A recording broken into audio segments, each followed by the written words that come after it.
ക്രിസ്തുനാഥനിൻ സ്വന്തമായി തീർന്നു.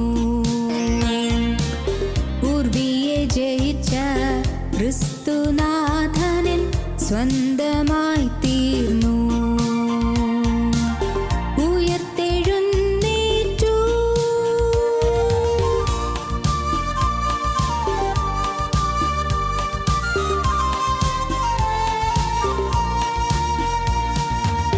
കല്ലറ തുറന്നിടവേ രാജസേവകർ ഭയന്നിടവേ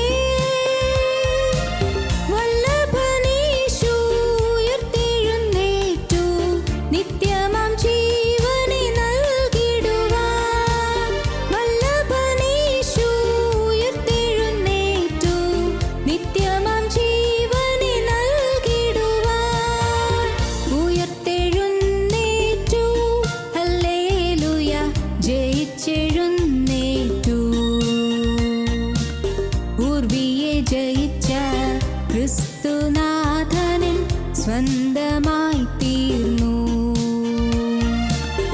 ഉയർത്തെഴുന്നേറ്റു.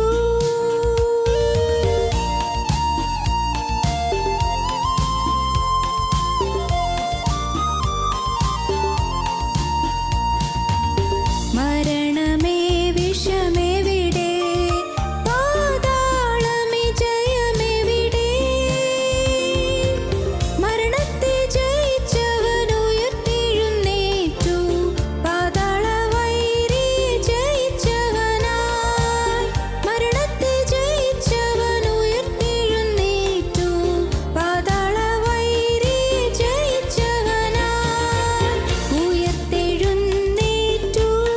ഹല്ലേലൂയ, ജയിച്ചെഴുന്നേറ്റു. പൂർവിയെ ജയിച്ച ക്രിസ്തുനാഥനിൻ സ്വന്തമായി തീർന്നു. ഉയർത്തെഴുന്നേറ്റു.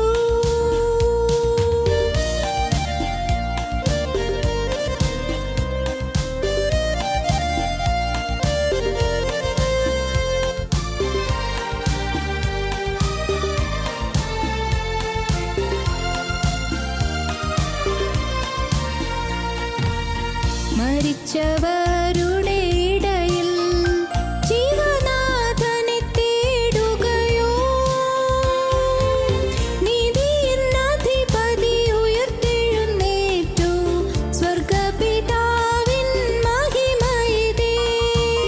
നീതിയിൻ അധിപതി ഉയർത്തെഴുന്നേറ്റു. സ്വർഗ്ഗപിതാവിൻ മഹിമയിതേ. ഉയർത്തെഴുന്നേറ്റു. ഹല്ലേലൂയ, ജയിച്ചെഴുന്നേറ്റു. പൂർവിയെ ജയിച്ച ക്രിസ്തുനാഥനിൻ സ്വന്തമായി തീർന്നു. പൂർവിയെ ജയിച്ച ക്രിസ്തുനാഥനിൻ സ്വന്തമായി തീർന്നു. ഉയർത്തെഴുന്നേറ്റു.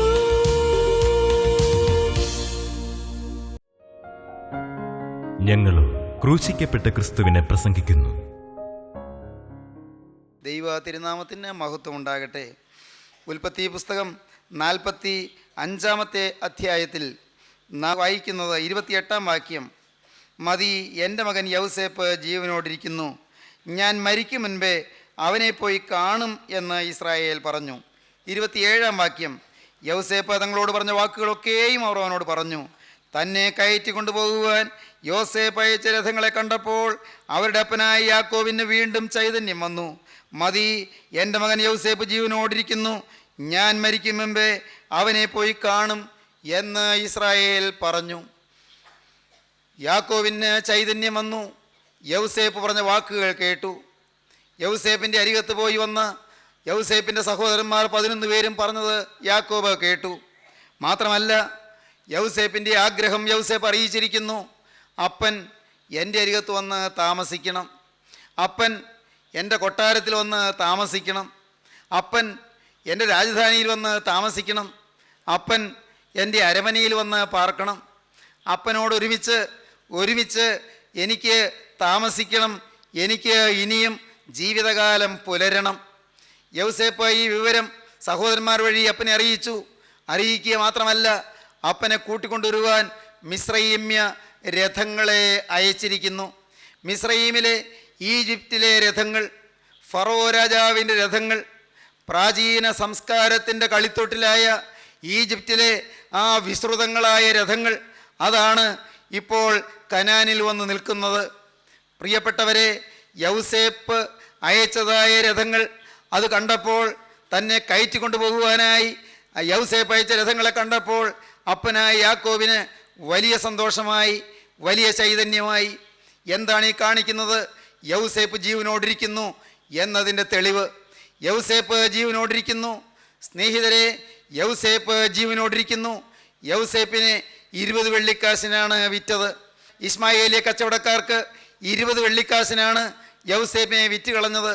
എന്നാൽ കർത്താവായ യേശുവിനെ യൂദ ഒറ്റിക്കൊടുത്തത് 30 വെള്ളിക്കാശിനാണ്.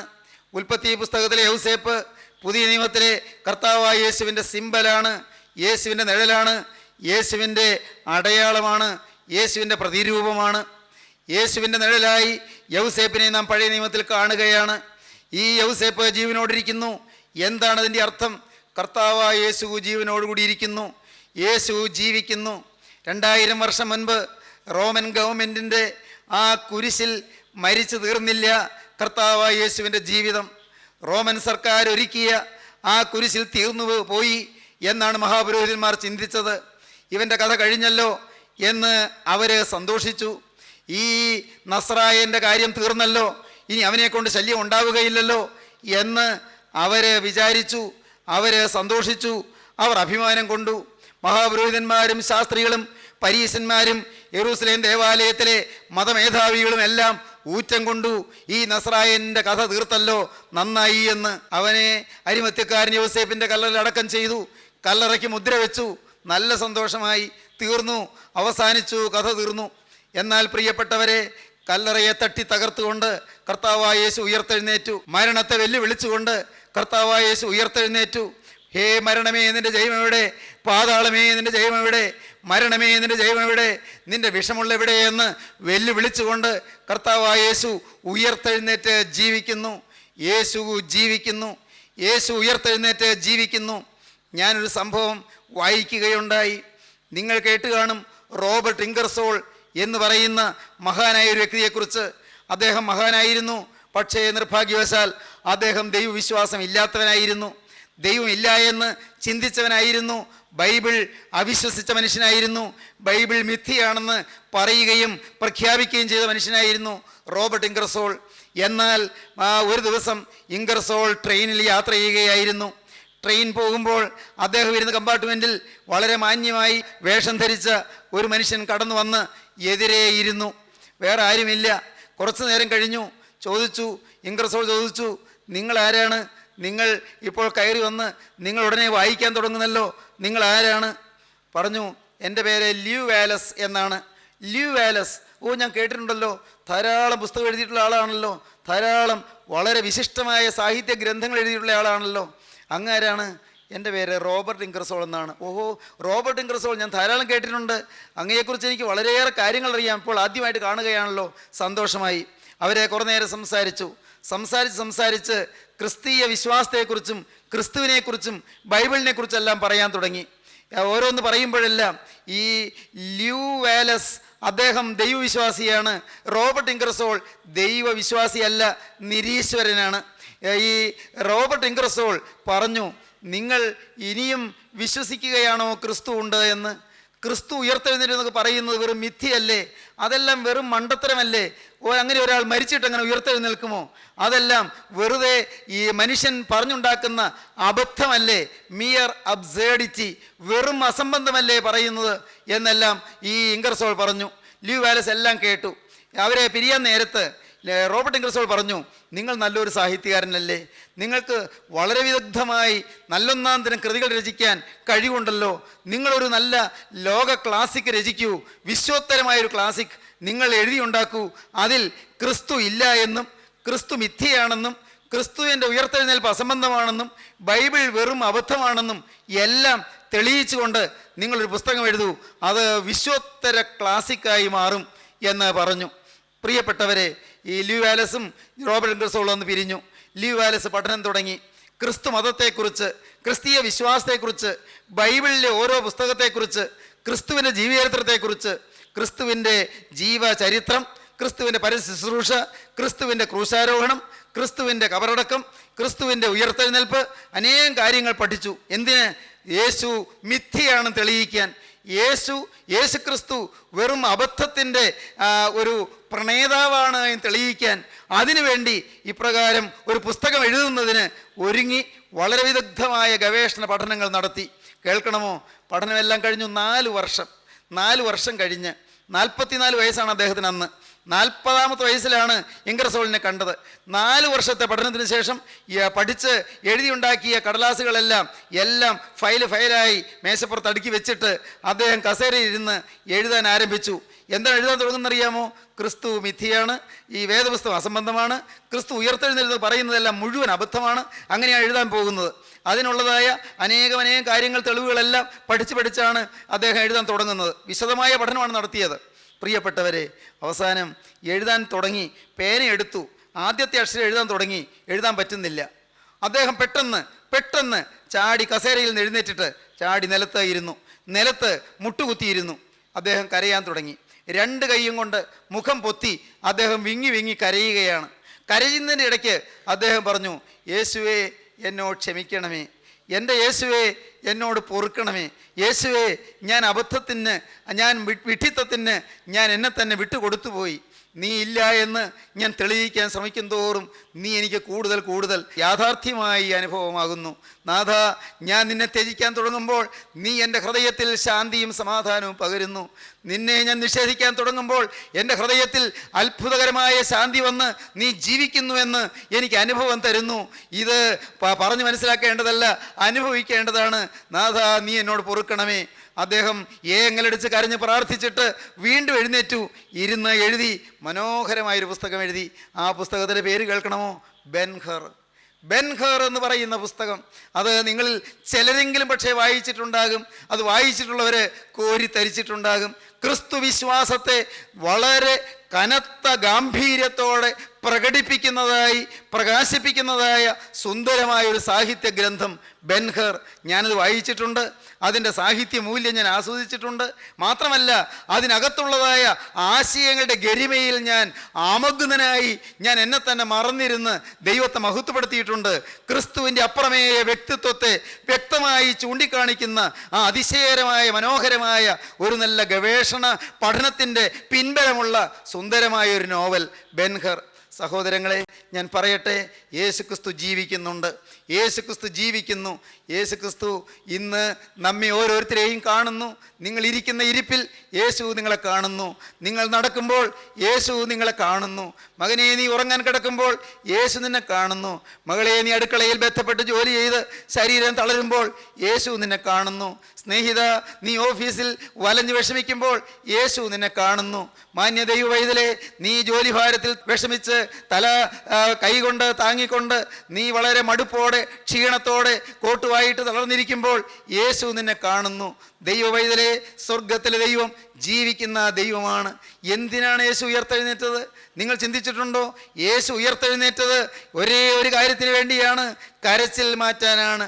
ഉയർത്തെഴുന്നേറ്റ ക്രിസ്തു അന്ന് ഉയർത്തെഴുന്നേറ്റ ആദ്യ ദിവസം ആദ്യമായി ചോദിച്ച ചോദ്യം, സ്ത്രീയെ നീ കരയുന്നത് എന്ത് എന്നായിരുന്നു. കരയുന്നവരുടെ കരച്ചിൽ മാറ്റാനാണ് കർത്താവായ യേശു ഉയർത്തെഴുന്നേറ്റ് ജീവിക്കുന്നത്. സ്നേഹിത, നിന്റെ കരച്ചിൽ മാറ്റാൻ യേശു മതിയായവനാണ്. മകളെ, നിന്റെ കണ്ണുനീര് തോർത്താൻ യേശു മതിയായവനാണ്.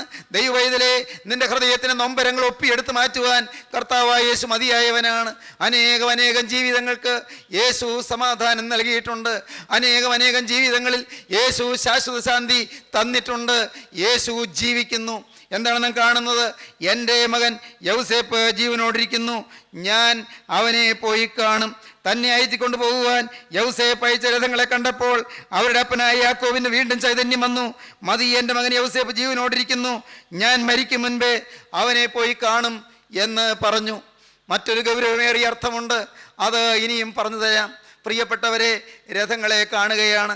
ഈ രഥങ്ങളെ അയച്ച യൗസേപ്പിൻ്റെ അടുക്കലേക്ക് ചെല്ലുവാൻ യൗസേപ്പ് വിളിക്കുകയാണ്. യൗസേപ്പ് ഒരിക്കൽ പരിത്യജിക്കപ്പെട്ടവനാണ്, എന്നാൽ ഇന്ന് രാജാവാണ്.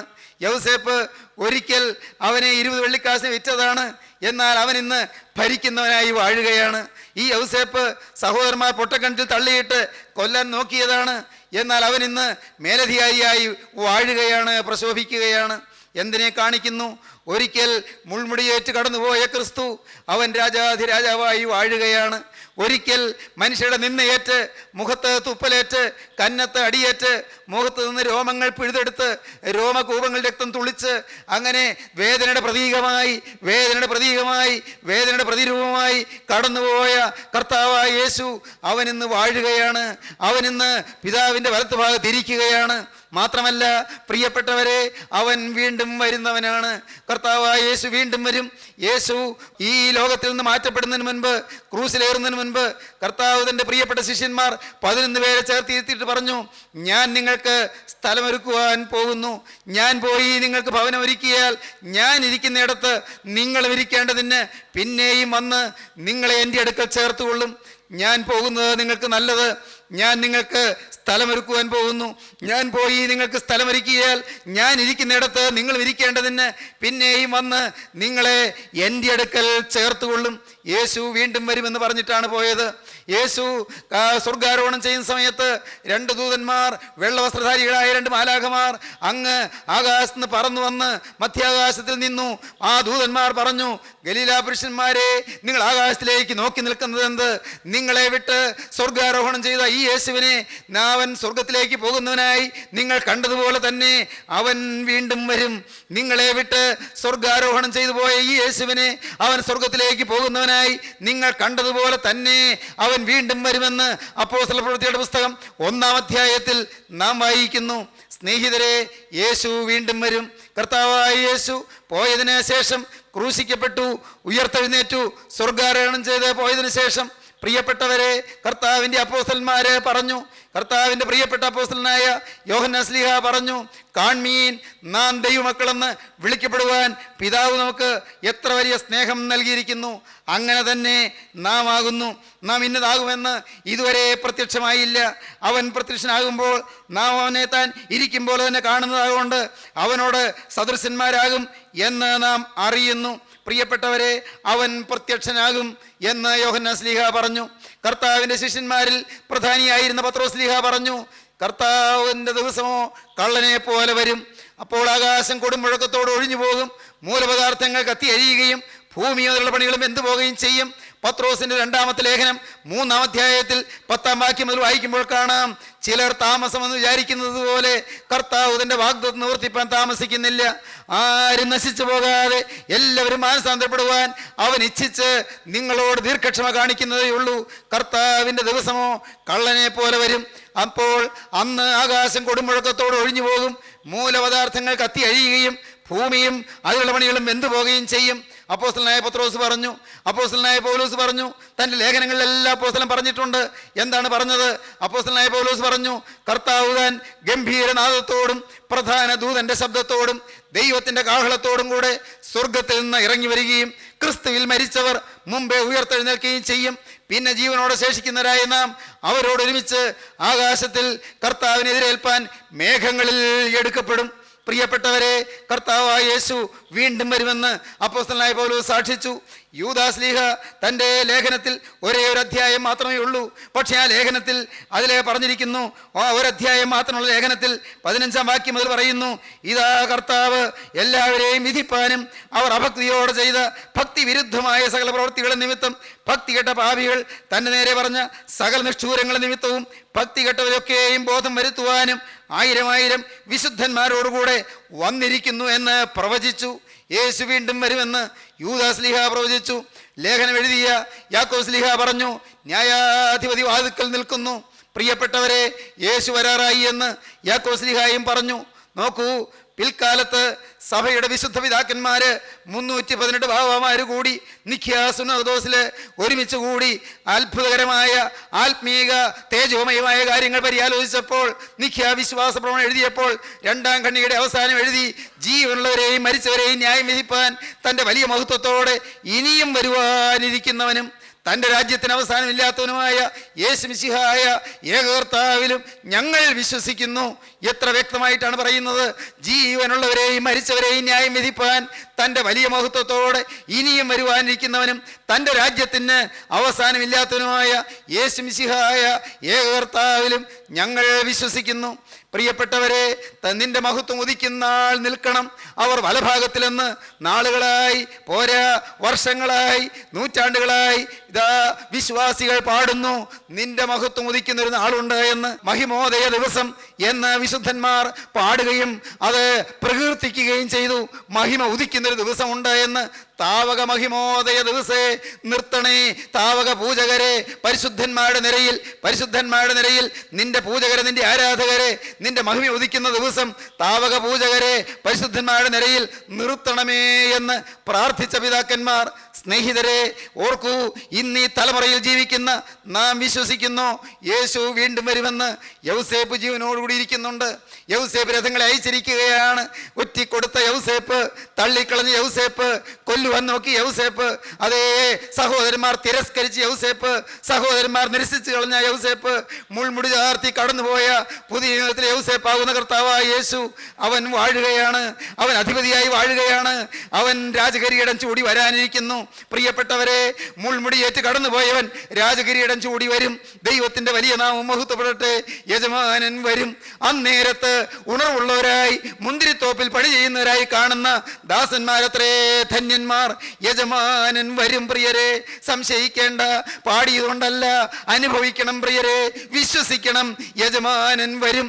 യജമാനായ യേശു വീണ്ടും വരും. രാജാധിരാജനായ യേശു വീണ്ടും വരും. യജമാനൻ വരും. അന്നേരത്ത് ഉണർവുള്ളവരായി മുന്തിരിത്തോപ്പിൽ പണി ചെയ്യുന്നവരായി കാണുന്ന ദാസന്മാരത്രേ ധന്യന്മാർ. അവരെ താതൻ മേശയെങ്കിൽ ഇരുത്തും. പിതാവായ ദൈവം അവരെ തൻ്റെ തിരുമേശയെങ്കിലേക്ക് ആനയിക്കും. സുതൻ പരികർമ്മിക്കും.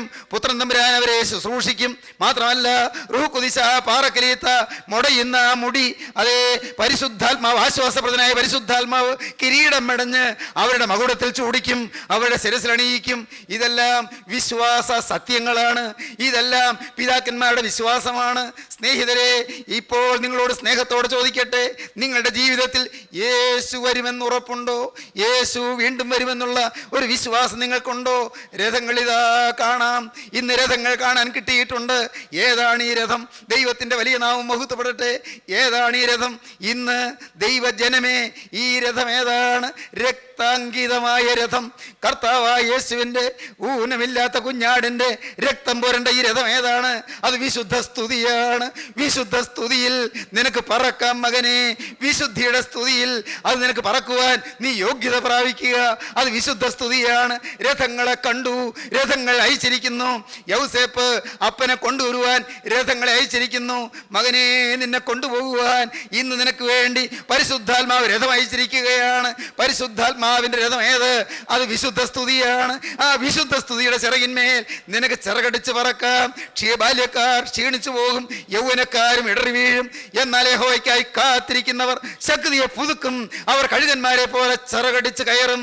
അവർ തളർന്നു പോകാതെ ഓടുകയും ക്ഷീണിച്ചു പോകാതെ നടക്കുകയും ചെയ്യും. ദൈവത്തിൻ്റെ വലിയ നാമം മഹത്വപ്പെടട്ടെ. ഞാൻ വിശ്വസിക്കുന്നു യേശു വീണ്ടും വരുമെന്ന്. ഞാൻ വിശ്വസിക്കുന്നു പരാതിയില്ലാത്ത രാജ്യത്തിനെ എത്തിക്കുമെന്ന്. ഞാൻ വിശ്വസിക്കുന്നു പരിഭവമില്ലാത്ത ദേശത്തിനെ എത്തിക്കുമെന്ന്.